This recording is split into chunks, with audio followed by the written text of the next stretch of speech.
Peace and blessings, everybody. What's up, episode of Political Street? I'm your community ambassador, Mr. Robin J. Anderson. All right. Before I get started, I'm gonna get my disclaimer first. All right. Political Street is not a politically endorsing podcast. We're here for information purposes only. On Political Street, interview business owners, community leaders, and our elected officials. All right. So with that being said, I had this installment. I have a young lady here. She's running for HCC. She told me off camera, y'all. Don't charge to my head, not my heart. Tell me again what it is what you're running for. I'm running for trustee for Houston Community College, District 2. Mm-hmm. My name is Kathy Lynch Gunter. Gotcha, Miss Kathy Lynch Gunter, y'all. So what I like to do first, Miss Gunter, I like to do a background, where people come from, and then we go to where we are now. Is everybody okay? Yes. All right, perfect. All right, so where'd you grow up?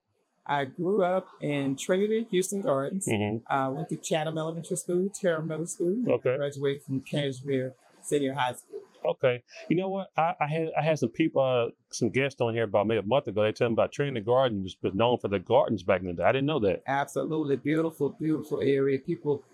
Some people still grow their gardens there. And really? Yes, it's really beautiful to see that. Mm-hmm. Still taking care of their property. Mm-hmm. And in my community specifically, I had to get a deed restriction to protect that integrity of the community. Wow. Or I did it, but we got it in 2000. Wow, that's crazy. So, I mean, well, we're going to come back to that in a second. I'm glad you said that. So, after high school, where's Ms. Gunter? High school, I went to Paul Quinn College. Mm-hmm. I ran to Paul Quinn trying to get away from ran and went there and learned a little bit about college life. Mm-hmm. On the dorms and dormitory there. Didn't have a clue what I was doing when I went to college. I ain't gonna say I'm not one of those kids that were just nurtured and set to college. No, I went to get away from Houston. And I kind of fell into, I was actually riding it from her mother, and her was taking her to college. Mm-hmm. And they asked me that I want to ride along. And I said, absolutely, because I'm trying to get out of Houston. Right. Rode with them and end up staying, come back at my one suitcase, really. Mm-hmm. And I packed up and I moved right in the dorm. And wow. Yeah. Wow. And you said something that's actually, it happens in our community a lot, that we aren't really prepared to go to college. You know I wasn't. I went down to Prairie View, and man, from 94 to 96, I was trying to get my head together, right? I was getting ready, you know what I mean? And so, absolutely. Wow, okay. Absolutely. I definitely was trying to get my head together. Didn't know that the necessities, just the normal things that you needed. You know, food, you better have a hot pot and some other little stuff because back then, in those days, we shared, one restroom down the hall. Everybody used the same shower. It was like, what? So, it was interesting. It was very interesting to learn about college life and what you didn't have and what you need to get. Mm-hmm. Wow. So, wow. Yeah. So how was college life in Paul Quinn? You didn't really hear a lot about about Paul Quinn. I mean, I know where it's at, but you don't really hear a lot as far as the. Well, I'll tell you this. It was, morning you go eat, mm-hmm. and then in the evening your last meal was at 5 o'clock. Mm-hmm. I didn't know that. Mm-hmm. After 5.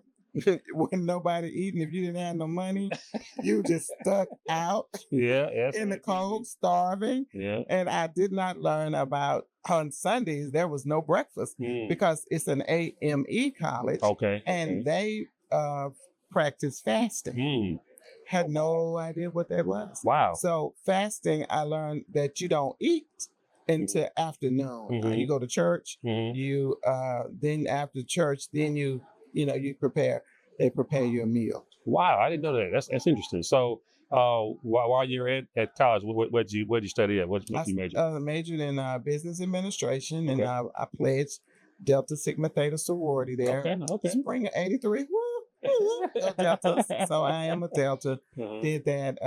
Had a lot of fun. Learned a lot about sisterhood. Learned a lot about relationships. Learned a lot about how to build up. Mm-hmm. And so being a Delta really teaches you that, and just on a different level. It teaches you unity as well. So that's one of the things I did when I was in college. I'm glad you touched on that because there's a lot. A lot of my guests are usually in organizations from Alphas to Masons to Eastern Star, I mean, all that kind of stuff. So it's like all those organizations do teach us unity, how to work together and whatnot. So and you mentioned Eastern Star. When I was a little girl, my mom, we would go to those Eastern Star meetings and we used to march down the street while they had their white hat with the tassels. Yes. Wow. I was definitely okay. Gotcha. So that's that religious and that spiritual background. Now I grew up in the Baptist church. Gotcha. So after college, where's Ms. Gunter at? What happened? Come back to Houston, Texas. Couldn't really find the job in the business field. So the first job I did was go to Wieners. I did get my first job out of college at Wieners. And I worked. That's old school, y'all. Y'all remember Wieners, man. Hey, we shopped at Wieners. Hey, man, I'm humble enough. And, I love Wieners. I worked at Wieners and did some substitute teaching. And then I ended up going to Metro. Okay. And worked at Metro as a bus cleaner. Oh, wow. Enjoyed it. Actually, I stopped subbing to do that. Wow. I was like, she's crazy, but the money was good. You got paid every week. Yeah. And hey, you had benefits. I couldn't beat that. The sub was okay, but it wasn't the same type of pay. Yeah. That's correct. I can imagine some things you saw cleaning the buses or whatnot, man. Yeah, we used to go to the back of the bus and blow out all the little, particles and trash, and then we wiped the windows down. You was on the time, so you had so many minutes to do it. Then you drive the bus over to the parking lot and park it and get in another bus and drive it. So we had to learn how to drive the bus. That's crazy. So that's the longer ones back then. Yes, we had to learn how to drive them and park them and everything. And so it was exciting. I know that. Wow, interesting. Okay. So at Metro, you stayed there for a while. What happened? I stayed there about 3 or 4 years. Ended up transitioning. I didn't want to leave, but anyway, I ended up leaving Metro and ended up going full time into education. Okay. So that's when I went and started working on my certification and went back and got me an office education certification and worked on I went to University of Houston, U of H. Okay. Did that and got that.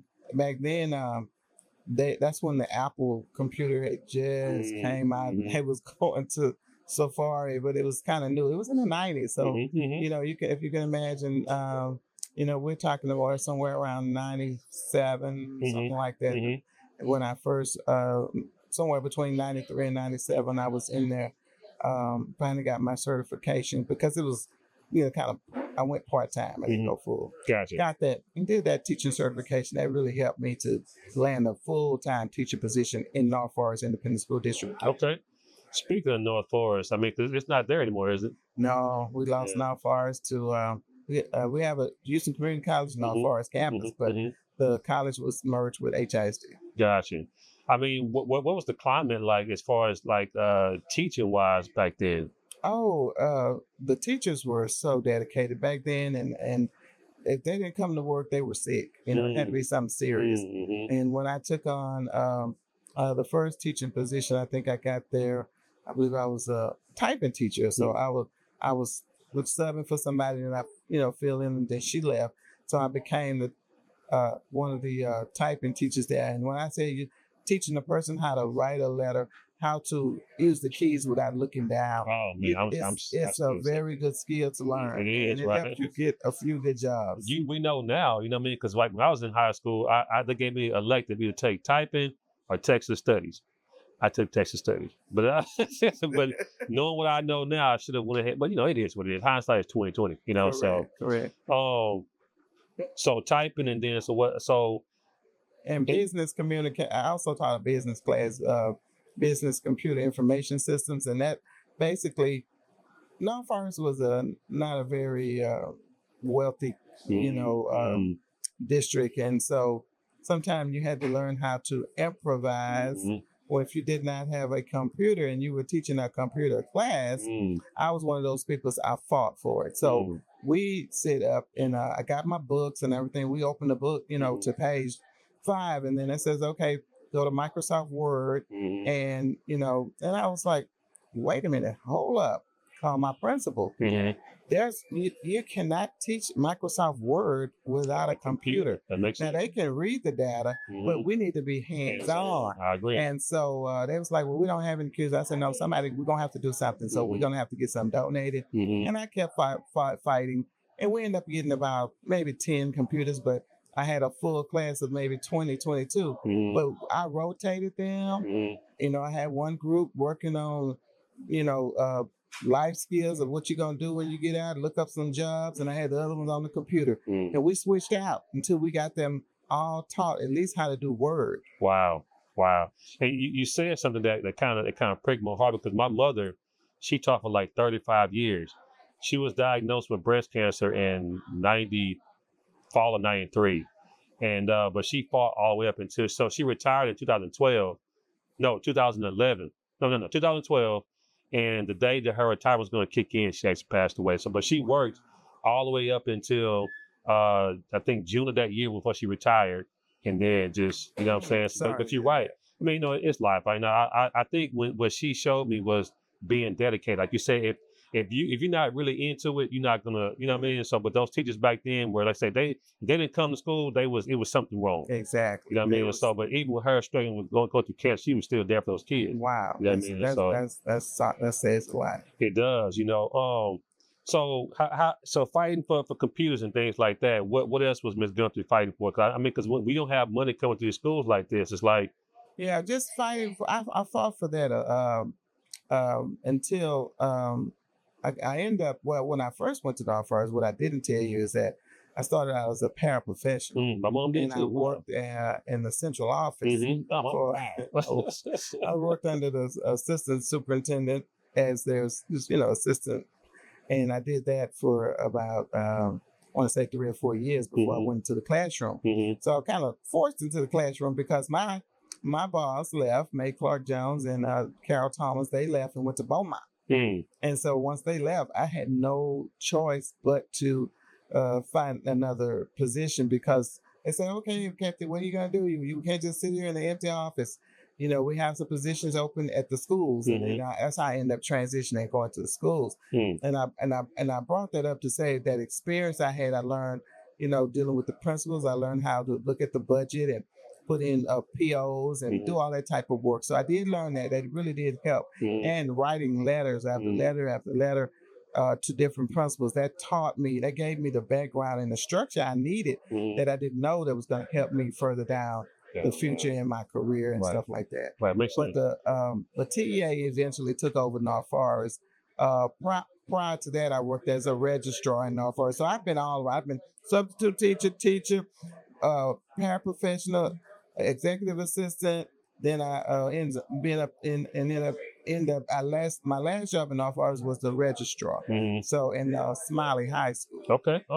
So I did. Smiley still open, isn't it? No, they Smiley gone too. Smiley gone. They made it. They call it North Forest High School. The building, some of the buildings still there, but across the street they put North Forest High School because something was tied up with the name Smiley and with the people that donated the land. So they could not change they could not tear the school down and put a new one there. They had to go through some litigation issues. Interesting. Wow. It's almost like the alumni of Yates. They ain't having it out there. They're trying to change Yates or tear it down. They wasn't having that. Yeah, they wouldn't have it. Because I didn't know once you say, for instance, tear down the school and turn the school, the front door facing another way, it takes the historic value away from it. Oh, that makes sense. And so, if you're going to do it, they probably needed to leave up that front part because if you move the address any type of way, it takes the history out of the school. Wow. I didn't know that. Wow. I had Jarvis Johnson on here at my last podcast or whatnot, and he said something. I had Jarvis. I had this guy named Broderick Butler. You know Broderick. Good. Yeah, Broderick, good guy, man. He they were talking about how the community was around certain times and how certain. I don't want to misquote anybody, but basically how, like you said, that the resources were lack of, and so it's like, even though we were abundantly in our community, meaning us, but the resources were lack of or whatnot. So like we had to make do. You know what I mean? And so like, but that's unfortunate because like if we're here and if our test scores are low because we're not getting the resources. Absolutely. You brought up a good point because when I did one of my experiences at Oak Village Middle School was not having the resources. We had one teacher's edition for the English department. Wow. One. And the department chair, had that one. And, sometimes I had to use it and, she said, well, I need it back. And then once we took like a little pre-test for the students, I realized that not only they couldn't do the work that was in the on their grade level, they couldn't read. So what I do, I go out, I went to the teacher supply store, got me some little books, and I stayed in the copy room, and they had to run me out. I made copies. I stayed in there. I was using too much paper. They said, Ms. Lynch, you're using too much paper. Didn't matter. I used the paper, printed out the every week the vocabulary words, and then at the end of the week we have a vocabulary test. And I brought candy, annihilators, but hey, pops, it's rewards, whatever worked to get them geared up and excited about learning and having that spelling test. Students went from doing getting one right out of 20 to getting hundreds and 70s. That's even that. So they were so happy. I remember when I left and I had the opportunity to come back and visit because I was curious. I had moved on to Aldine Independent School District. Okay, how to shop I wanted to know how about those students that I was teaching the vocabulary words. And I just decided to go to campus one day, and they all ran to me at the bus stop because it was kind of late. It was like, we passed the test, and I was like, oh, but it brought tears to my eyes to see a student that remember you and say, you helped us. You helped us. No, I didn't use the same curriculum. I used something that I know that they needed. So I went from scratch. I said, no, they got to learn how to read. They got to learn how to understand the word. They got to learn how to spell the word. And once they get that, when they see the word, they organize it. So that's where I was. I was going to help them babies no matter what. Wow. And it's needed too because now they're building prisons off of test scores. Third grade. You can't read at third grade level. It's like they know that you're destined to go. I worked in a prison. Wow. Texas TDCJ. 5 years right there. So I met some of those kids. I met some of them in prison. When I would go to work, they would go, Miss Lynch. And when they would say Lynch, that was my maiden name. I was like, well, I said, they know me from way back. So yes, you're absolutely correct. Wow. If they're going to build that prison, if them kids can't read on grade level by third grade. That's unfortunate, man. And I think if we can get back to the old school way of teaching, be a lot more hands-on with these kids. A lot of stuff won't be happening right now. Absolutely. Absolutely. Hands-on is very important because, if I have to take 3 apples and take away 1, how many left? That's simple, simple things like that. I remember one story, and I just want to share with you real quick. Go ahead. I was at Shadydale Elementary School, and I had to teach all subjects as a sub. And I was like, how am I going to do this? When I got to math, I struggled with moving to the next subject. Oh, wow. Because, I was timed. You have 50 minutes for every subject, 50, maybe no more than an hour. But when I would get to math, these were 5th graders. And if you have a 5th grader that could not do their timetables or didn't know how to carry. So, like if it was 15 plus 25 or whatever it is. So they did not know how to 5 plus 5 is 10. They didn't know how to put the 0 down, carry the 1. Right. So once I found a little girl, I can't remember her name, but I made everybody come to the board. Come on, we're gonna do it. We're gonna do it. No laughing. We're gonna do this together. Right. She came up to the board. Light bulb came on. That little girl cried. She said, nobody, she's in the 5th grade. Wow. Nobody ever showed me this, Miss. Nobody. She was just crying. And she was almost like she was happy. Those were happy tears, but it was sad tears because she said, Nobody took the time to show her that. Wow. They just kept moving. Wow. And and so when I took the time, we stayed on math all day because they had to get it. You need to count your money. I agree. I agree. So and you need to know when you're working, if you put in 40 hours, you better know that they don't pay you for 20. That's true. So that's what I did. Wow, good point. Good point. So ACC, when the ACC, I mean, I'm asking you history because I don't really know, but if you don't know, I understand because I don't know. But when did ACC come to Houston? Ooh, Houston Community College. I don't have that date, but I can find out for you. Okay. But they've been in existence a very long time. They've been out for a while. Because I know some of the people that have graduated from there, and they're my age. So it's been around a long time. And I remember, way back in the day, it used to have some of the commercials. But that was a while back. I'm telling my age. Wow, no, it's okay. No, it's okay. We I think there's such a bad connotation to aging. You know what I mean? But it is what it is. It is. Hey, we are embraced it gracefully. Yeah. There's one thing we can't get back is time, and nobody has beat time yet. Amen. Nobody. You know what I mean? So. Amen to that. So why ACC? Why the board? Why is Ms. Gunter out there trying to Well, to be honest with you, I've ran twice. The first time, the very first time, the community wanted me to run. That's wait.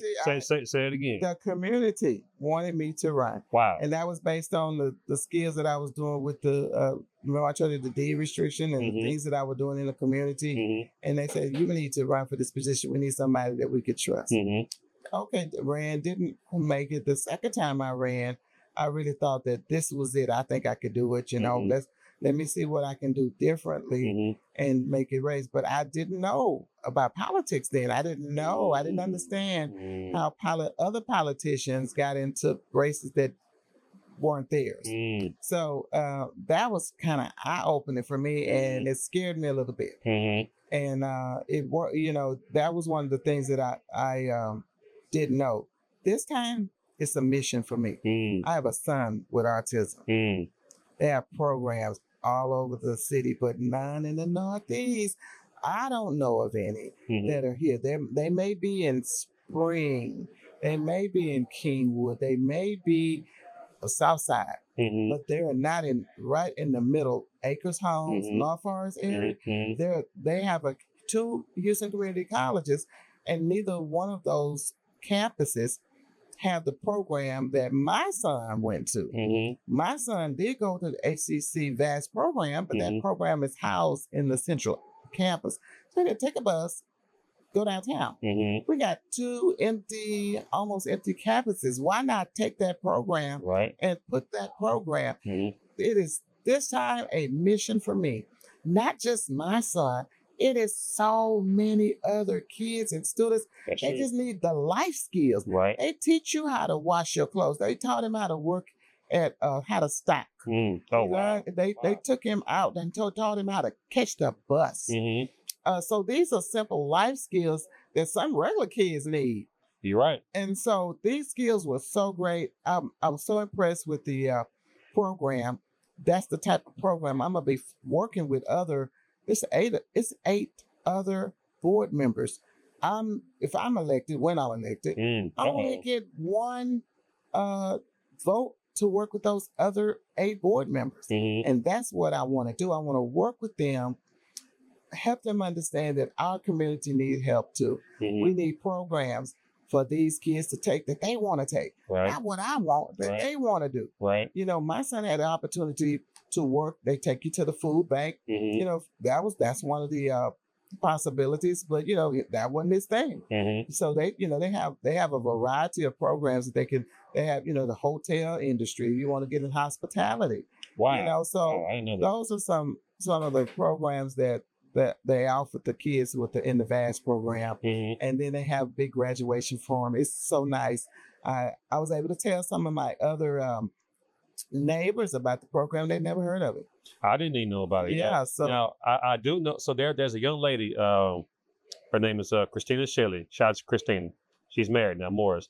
And so I had a coffee shop on 1960. Long story short, I kept hearing about this lady, Christina, whatever. So And so when I finally met her, she had a spot in the building I was in, but she had a school for kids for autism. Yes. And I was like, in a way, I was like, well, I mean, she had students, but to me, she should have a lot more in there, and whatnot. But people didn't really know about it as much, and whatnot. And so, but what I was thinking was that I don't know if she's partnering with HCC to maybe have kids transition from her school to college. You know what I mean? Yes, So that's really good. That is exactly what it is a transition program, because most programs that they have after 18, they age out. Wow. And this program take you all the way to age 22. So that is, and that's a program that it didn't cost. Okay. I got it through HISD. I was able to partner with Houston ISD, Okay. Independent School District, and they provided the services and the resources to connect me with HCC. That's the kind of thing that needs to happen with every single child that's on that level to transition into that program. This is something that, and then of course other programs, but we got to know what the children like. We got to know what the students want to do. If they, it's no point in putting a program over there that they don't want, because they're not going to enroll in it. It's a waste of time, money, and effort, resources. I agree. So what exactly are the duties of your position? My duty, really, we only have one person that is that we oversee, and that's the chancellor. Okay.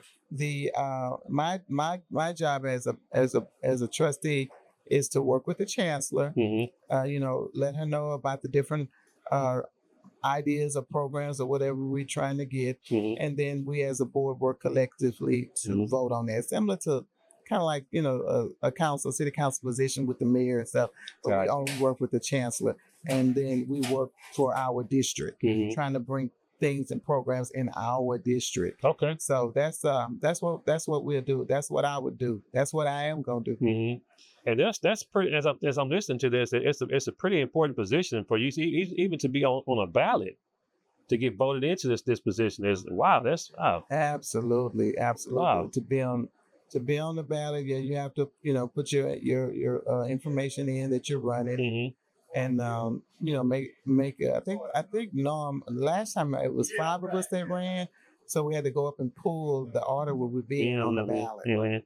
So so it's not like city council, they do it for they pull your name for you, and then no, they allow you to come up and pull your name, and then they tell you, I guess they put the numbers in there, and you whatever number you pull, that's where you are on the ballot. And I'm being transparent with that. I've been hearing stories about how because there's 2 of y'all in the race so far. I've heard of another one. I think it may be 3. I'm not sure. Oh wow. About how it's kind of getting I don't say ugly, but just kind of what's the word? I'll say it like this. So when I ran for District B, a mentor of mine, he met with me and sat me down. And the crazy part about it, he was running too. We sat down, we had lunch. He said, Rob, he said, man, I heard you was running. I just want to sit down with you, talk with you, X, Y, and Z, this and that. He said, but me personally, I want this to be a clean race for everybody. I said, me too, right? And he was like, well, he said, but if you come for me, I'm gonna have to, I'm coming for you too. And my mentor's name was Alvin Bird. And I respected about him, because he had to sit me down and talk to me about. But what he was doing too, what I respect was he was kind of setting the tone, because the community, we don't need to see somebody say, well, Kathy is she's X, Y, and Z. You shouldn't vote for her, or somebody giving you the evil eye because you're running for. It's time out for that. I mean, because you know what I mean. And so, but that's only what I've heard. I don't know how true it is, but I'm just saying that to me, if that's happening, I would pray that you douse the fire with water. Well, I only douse the fire if I know that there's a fire. Right. So sometimes people start a fire. I have no idea. I'm not privy to what is actually going on. That has happened to me a couple of times. So my approach this time is to go ahead and address it if I learn about it. Okay, I got you. This particular time, I haven't learned about much, but I have seen. My eyes are very open. I'm watching some behaviors, but as far as anything that have said that I don't know about, I'd love for that to be brought to my attention. Many times in the last couple of races, I just overlooked things and blew it off and let it go. This time, I'm going to have to address it. And I'm going to have to address it with the person that it needs to be addressed to. Right. Ain't no hearsay. I'm going straight to the source's mouth. Right. Because I think because we're both African-American women. We're working for a predominantly black and brown community. There's no sense in me being bitter. Even when my opponent was, it was 5 of us, I think, that was trying to get appointed before the election come up. And out of the 5 people, it came down, I guess, I don't know, I heard it came down close. But anyway, she was selected, and that's fine. And I end up, going to her and congratulating her. That's the type of person I am. I don't have any problem congratulating a person. But one of the things that I want to set the record straight, the credentials that you have to run, is to live in the district. That's it. I mean, So, but it's pretty big though, right? Yeah, all you have to do is live in the district to run for the position. Okay. You don't have to have a degree. Okay. I don't have to, even though I have a bachelor's, I have a master's, I'm certified, that means nothing to run for the position. You just have to live in the district. Gotcha. So I don't want nobody to be misinformed. Gotcha. Interesting. Very interesting. So before we get out of here, tell people where they can find you on social media and how they can support you. Everything. What's up? Okay, you can find me on social media and Kathy with a K, the number 4, HCC.com. Okay. Or you can find me Kathy, the number 4, ACC at Gmail. So either one of those, you can find me easy. I'm easy to find. You can even call me. I don't have a problem with it. I'll put my number like Mike Jones, 832-882-9775. I don't have a problem with it because one thing about me, I'm real. I'm real. Wow. Gotcha.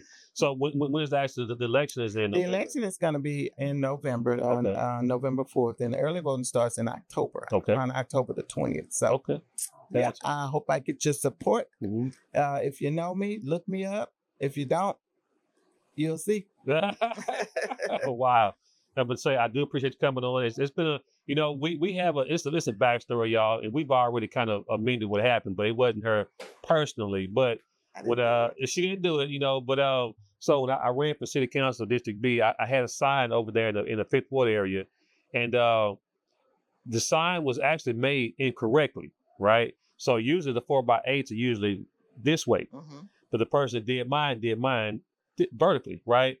So I'm like, man, how am I gonna keep this sign up? So I put 2 of those stakes in the ground and then zip tied both sides or whatever. And so anyway, long story short, I think it was a couple nights for the election, and somebody called me and said, "Hey man, your sign is down, X, Y, and Z, this and this." But I said, "There's a sign next to yours."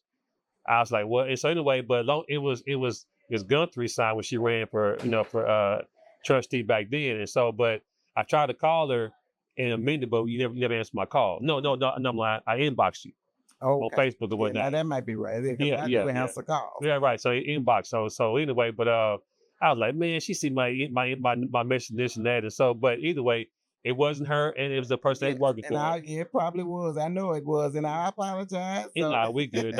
We good, y'all. So, and what I'm saying, because like sometimes you can be misinformed or whatnot, and then but if you don't address it, I would have still had an issue with Gunter. Yes, I wouldn't even. I had. That's what I'm talking about. Those fires that you don't even know exist. Yeah. And I really can say thank you so much. I appreciate that because everybody, either can't find people that do that every day. They just look at you and mean mug you, and you don't even know what you did. Right. What's wrong? Right. So hey, I appreciate that. Much love to you for that. Thank you for inviting me to the show. I'm happy to be here, and I'm happy to serve. I am a server, so that's what I do. You know, that's what my Bible teaches me. Serve and give. It shall be given to you. Pressed down, shaken together, and running over. Right? I got a little church in me, y'all. I got a little bit. You know what I mean? So, but hey, y'all, make sure you go check out my subscribe to my YouTube channel at Politically Street. Go to politicstreet.com. I have these shirts. If you want to support what I'm doing, support the movement, getting involved in the community. That's Politically Street. That's what it is, right? Also, I'm on TikTok. I'm on Instagram, Facebook, Spotify. You know, so y'all go by and check these episodes out. Man, I'm here for the community. I'm not getting paid for this. I do it because I love being engaged in the community. Wow. You know what I mean? So, y'all, either way, until next time, peace.